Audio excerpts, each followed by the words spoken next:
Nous sommes le 29 juin 2020. Le temps est au soleil, une mer agitée, du vent, un Mistral soutenu, on va dire, puisqu'il avoisine les 50 km/h.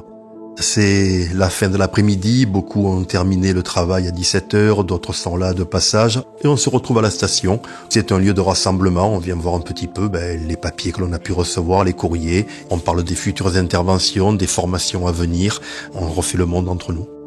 Il est 17h30, je crois, lorsque le CROSS nous engage en nous disant qu'il a été alerté par un navire avec 3 personnes à bord. C'est une embarcation en gros de 5,50 m qui serait blanche. Ils sont en difficulté, en panne de moteur, en dérive à proximité d'un phare. Depuis, le CROSS essaie de les contacter mais n'arrive plus à les joindre. Le requérant a appelé le CROSS via son téléphone portable, donc il ne peut pas être localisé dans l'immédiat. Et le CROSS donc demande d'effectuer des recherches. On a un seul phare dans le secteur, qui est dans l'archipel des Ambiers, qui s'appelle le phare du Grand Rouveau. Et donc, on s'habille, on s'équipe, on met les moteurs en marche, et un appareil à 6 pour nous diriger vers cette zone supposée, là où il y a le fameux phare. On est en gros à 17 minutes pour y arriver, donc c'est très rapide.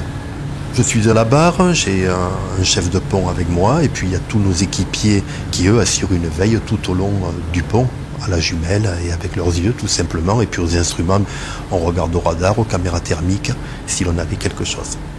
Il y a quelques bateaux au mouillage mais qui sont dévoiliers, qui se sont mis à l'abri. Quelques véliplanchistes qui s'amusent parce qu'il y a du vent. Mais on n'a absolument pas de type d'embarcation telle que celle que l'on recherche. On va effectuer maintenant des recherches concentriques pour voir un petit peu autour de nous ce que l'on a et on effectue ce que l'on appelle des patterns en termes techniques. Donc veiller tout le long de cette côte du Brusque jusqu'à Sifour, jusqu'à Sanary. Ça doit faire 3/4 d'heure à peu près qu'on est dans la recherche. Rien à l'horizon et aucun bateau en vue.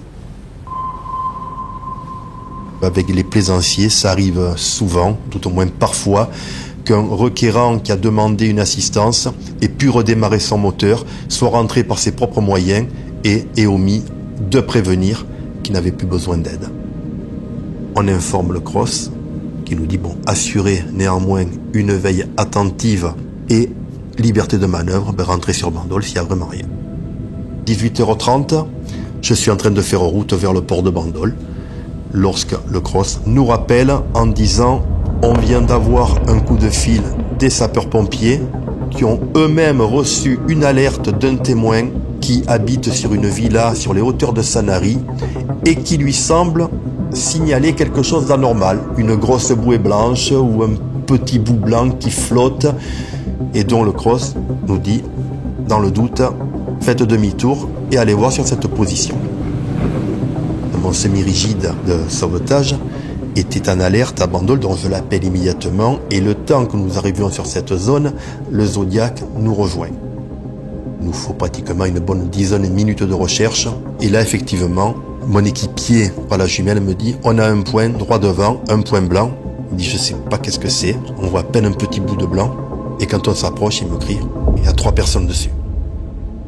On s'approche de la zone, il y a un bateau à semi-immergé. On voit son étrave, c'est-à-dire son avant, qui est en train de faire le bouchon entre les vagues.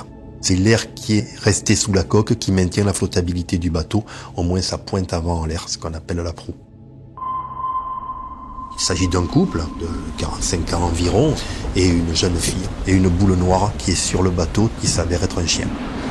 Ils sont en difficulté parce que rester accrochés, c'est difficile. Les coques glissent dessous, donc ils peuvent se tenir à ces différents appendices qui sont le moteur et puis quelques cordages qui pendent. Ça fait 1h30 qu'ils sont dans l'eau. Il y a des vagues à crête blanche qui frappent à mesure la coque. On a une eau qui est entre 18 et 20 degrés. Ils sont en gros à 600 mètres de la côte. Il faut savoir que lorsque on est naufragé comme ça, c'est extrêmement difficile de faire 500, 600 mètres à la nage, parce qu'il y a l'inquiétude, il y a le froid, il y a la difficulté de se diriger, et ces gens-là, je crois, n'auraient pas pu arriver à la côte comme beaucoup. Lorsque nous avons effectué nos recherches, nous sommes passés dans cette zone, mais avec la hauteur des vagues et le petit bout de coque blanche qui dépasse un coup oui, un coup non entre 2 vagues, nous ne l'avons pas vu. Nous allons les récupérer avec le semi-rigide, parce que ce sera beaucoup plus facile, plutôt que d'essayer de les hisser à bord de la vedette. Il y a du clapot, ça peut bouger, ils peuvent se blesser. Le semi-rigide donc se colle à quelques mètres d'eux et 3 sauveteurs les rassurent, dites. Ne vous inquiétez pas, restez pour l'instant comme ça, on va tous vous prendre les uns après les autres. On leur explique comment on va se positionner nous pour être portés par le vent contre eux. Et là, on demande d'abord à la jeune fille de lâcher la coque, on la grippe et on la hisse immédiatement à bord du semi-rigide. Et on va faire la même manœuvre avec la maman en second, puis avec le chien, et ensuite le papa en dernier. On va prendre en priorité le chien. Alors pour quelle raison? C'est que si on avait pris le papa, le chien se serait retrouvé tout seul à tourner autour et à risque de couler, alors que là le papa le tient jusqu'au dernier moment et peut nous tendre la peau du cou du chien pour le hisser à bord directement et le sauver lui aussi, alors que le papa est encore conscient, lui peut rester accroché tranquillement. Le semi-rigide nous les amène sur la vedette, simultanément avec nos différents équipiers secouristes, pendant que l'un sort les couvertures de survie pour les mettre en réchauffe, on va dire, et bien les autres prennent les différentes constantes pour voir un peu dans quel état ils sont. Ce sont des gens qui sont aujourd'hui à 35-36, donc c'est ce qu'on appelle une légère hypothermie. Et on a 3 personnes qui sont en état de choc. Le pouls bat très rapidement. Le plus, c'est pour la maman. La petite qui a 18 ans, elle ne parle pas. Ils ont pensé au pire. Quand ça dure depuis 1h30 et qu'ils ont vu surtout la vedette venir puis repartir sans les trouver, ils se sont dit c'est la fin. Et ils n'auraient pas tenu encore beaucoup de temps, peut-être demi-heure, 1 heure, mais pas plus. Le froid avait pris. Le chien n'arrête pas de cracher de l'eau et tousse beaucoup. Pour le temps passé, ils sont en excellente condition physique par rapport à ce qui aurait pu arriver. À bord, le papa nous donne un peu les explications sur la façon dont s'est passé leur accident. Il a mariné, il adore la pêche, c'est ses moments de loisir. Le papa nous dit c'est une journée comme des tas d'autres. Il y a eu la fin du confinement, on a travaillé comme des bêtes, on est boulanger, on n'a pas arrêté. Et là, premier lundi de fermeture où on se dit il y a du soleil, on va faire du bateau.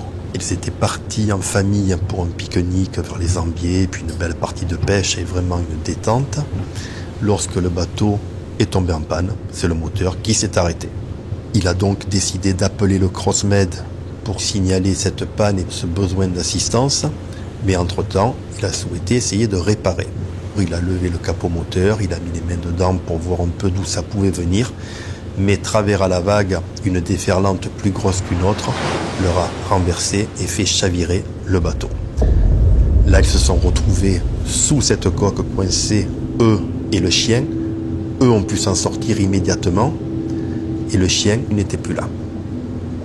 Le papa a fait preuve de courage puisqu'il est allé plonger à plusieurs reprises sous la coque pour essayer de voir. Et là, il a aperçu son chien qui, dans une poche d'air, essayait de s'en sortir, mais était coincé. Il a pu sauver son chien. Il a remis avec lui sur la coque avec le reste de la famille. Bien griffé, mais le chien était pour l'instant sauvé.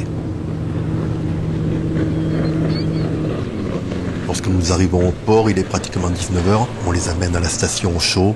On leur donne des vêtements secs. On leur sert du café chaud. Et puis ils reprennent peu à peu leurs esprits.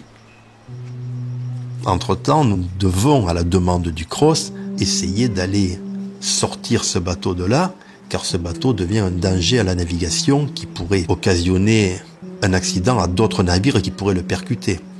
Donc pendant que nous nous occupons, nous, de la famille, moi je reste ici, mes collègues plongeurs et nageurs repartent avec le semi-rigide, voir un peu l'état du bateau pour réfléchir comment on va pouvoir par la suite essayer de le remorquer.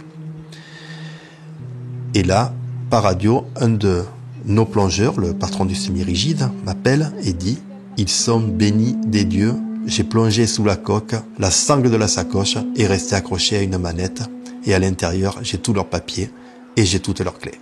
Je te les amène immédiatement. » Dessous, on a pratiquement 70-80 mètres d'eau. Il est évident que personne n'aurait pu retrouver cette sacoche, si ce n'est les poissons. Lorsque mon semi-rigide revient apporter la sacoche, me dit on devrait pouvoir sauver le bateau. Et on a l'idée d'y aller avec un radeau de survie. C'est des boudins pneumatiques que l'on va sangler et amarrer à la coque de l'embarcation pour qu'elle reprenne une assise de surface et de flottabilité, puisqu'elle va avoir une bouée pour la tenir. Certes à l'envers, mais au moins il pourra flotter et on va essayer de le remorquer comme ça. L'embarcation remonte en surface, tient bon, et on va le remorquer tel quel. On est obligé d'aller très lentement pour ne pas casser la remorque, pour ne pas casser le taquet auquel il est amarré, qui pourrait arracher la coque. C'est pratiquement une vitesse de 2 nœuds, c'est 4 km/h.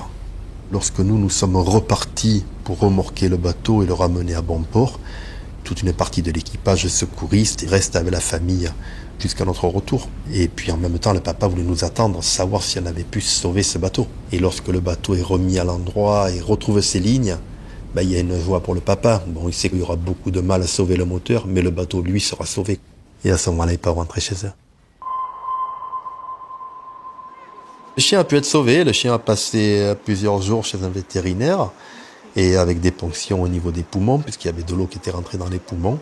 Et depuis, il se porte comme un charme. Il a repris une vie normale aussi. Donc, comme quoi, tout est bien qui finit bien.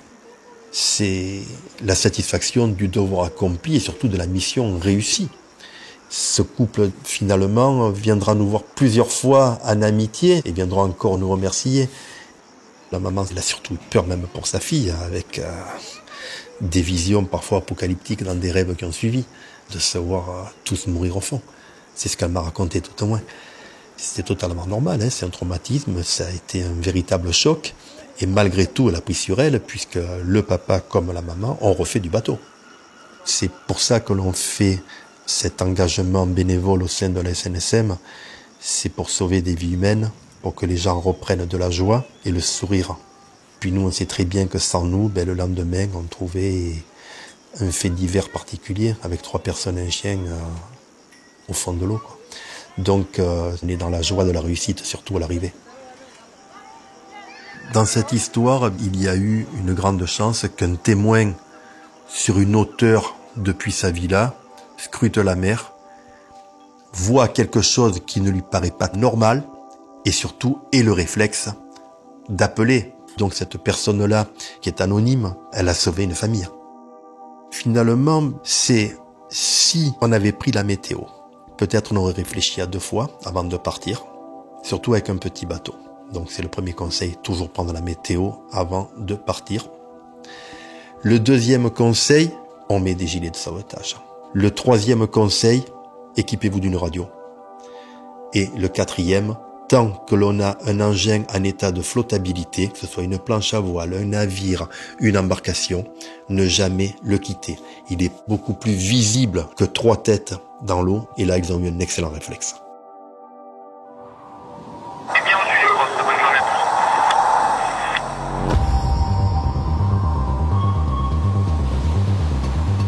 Le sauvetage de la vie humaine en mer et sur les côtes est gratuit. La SNSM est une association qui vit essentiellement grâce à votre générosité. N'attendez pas d'avoir une bonne raison de les soutenir.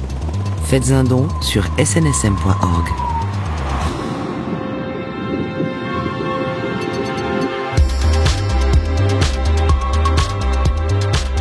C'était le 2e épisode de la saison 2 de Canal 16.